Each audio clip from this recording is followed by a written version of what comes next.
તાજેતરમાં ગુજરાતમાં બોમ્બથી school court અને પોસ્ટ ઓફિસ ઉડાવી દેવાની ધમકી મળે છે. છેલ્લેમાં એ થવા જોવા મળી રહ્યું છે કે ત્યારે અને તે વચ્ચે અઠવાડિયા અગાઉના વડોદરામાં એક સ્કૂલ મળેલી બોમ્બથી ધમકી મામલેથી તપાસ હાથ ચોંકાવવાનો ઘટસ્ફોટ થયો છે. તપાસ ખુલ્યા બાદ એકાદ સપ્તાહ વડોદરાની કેન્દ્રીય વિદ્યાલયમાં જે મેળવેલી બોમ્બથી ધમકી સ્કૂલ જ અભ્યાસ કરતા વિદ્યાર્થીને આપી હતી. સૂત્રો પાસેથી મળતી માહિતી પરીક્ષા ન આપવી પડે તે માટે વિદ્યાર્થીઓનો મજાક મેસેજ કર્યો હોવાનું પ્રાથમિક તપાસમાં ખુલ્યું છે.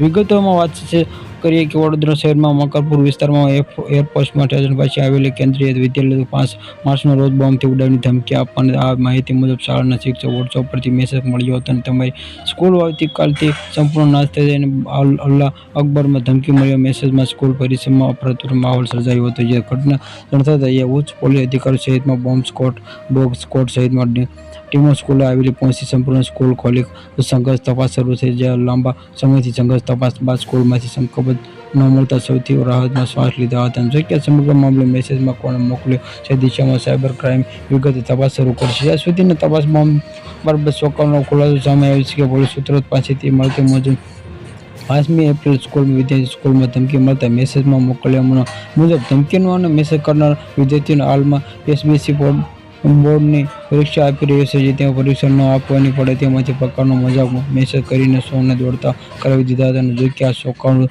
તથ્ય સામે આવતા જ પોલીસે આ મામલે આગળની કાર્યવાહી કાયદેસરની હાથ ધરી છે.